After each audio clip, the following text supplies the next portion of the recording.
Assalamualaikum warahmatullahi wabarakatuh. Saya Adila Dwi Putri dari kelas 4A TRPL A pagi. Nah, di sini saya akan merangkum dari materi yang sudah ada. Dan di sini saya sedikit menggunakan catatan. Namun saya telah merangkum nih materi-materi yang saya pelajari pada minggu ke-6.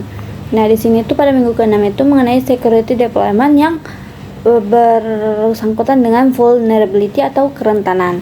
Nah, di sini proses pengembangan software ini kita berfokus pada mengidentifikasi kerentanan atau tadi vulnerability, terus menerapkan kontrol keamanan, dan yang terakhir itu menjamin sistem aman selama proses coding hingga deploy.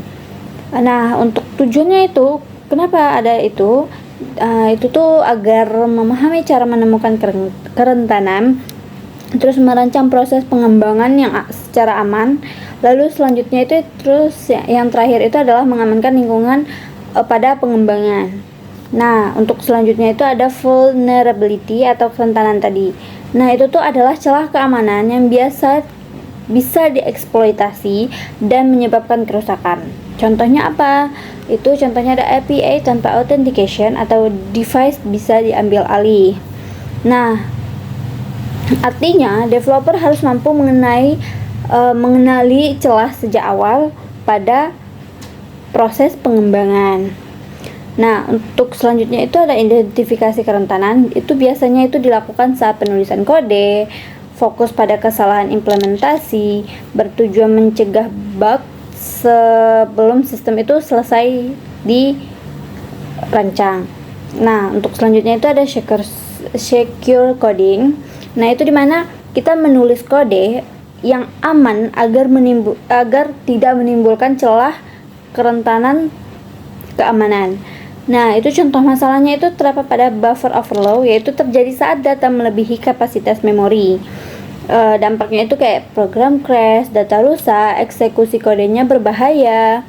Nah, untuk standarnya itu nih biasanya mengenai validasi input menggunakan warning compiler, desain yang aman, menyederhanakan sistem, default deny, least privilege,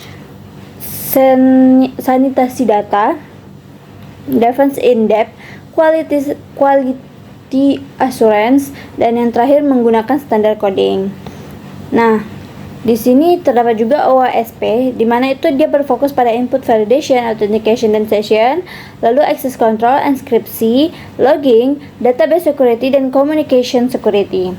Nah, untuk good coding secara nih gimana good coding practice itu kodenya itu harus rapi dan konsisten, terus dia terdapat dokumentasinya.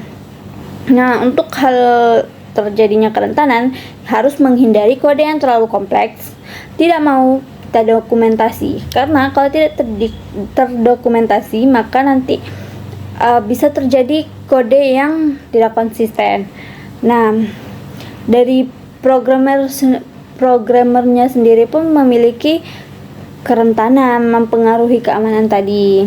Nah, untuk standard operating procedure atau SOP-nya itu tuh meliputi cara menulis kode, cara ambil dan simpan kode ataupun repository, lalu proses testing, terus standar kerja tim. Nah, itu tuh dengan adanya SOP itu tuh untuk menjaga konsistensi dan keamanan pada sistem. Nah, pada proses secure development itu ada beberapa, yang pertama itu secure code writing, yaitu menentukan aturan keamanan, identifikasi potensi celah, cek celah saat coding. Nah, coding ini bukan hanya buat fitur, tapi mencegah serangan. Selanjutnya ada static analysis, yaitu tipe checking ataupun style checking yang untuk static analysis tadi. Terus terdapat bug fixing dan vulnerability review, yang mana kita mereview kerentanannya. Ya, yang selanjutnya itu yang terakhir itu ada mapping, yaitu menghubungkan coding dengan kontrol keamanan seperti predefinition ataupun standar dan checklistnya misalnya itu. Lalu ada peer review, di mana kita mereview kode. Yang selanjutnya itu ada unit testing. Nah, yang terakhir lingkungan pengembangan ini harus aman. Contohnya, kita membatasi akses fisik, gunakan hak akses, terus version control, seperti kita menggunakan Git ataupun yang lain-lain yang bisa dikerjakan bersama tim. Lalu build automation, dan yang terakhir validasi nih kodenya asli apa tidak. Lalu untuk dari yang sudah saya jelaskan itu, security development itu tuh sangat penting pada proses kita melakukan pengembangan, yaitu untuk mencegah dan menemukan kerentanan sejak coding sebelum sistem itu meluncur atau sebelum sistem itu rilis. Lalu menggunakan standar secure coding, kita menerapkan nih proses review, testing, dan kontrol pada kode dan mengamankan lingkungan pengembangan. Nah, sekian dari saya. Wassalamualaikum warahmatullahi wabarakatuh.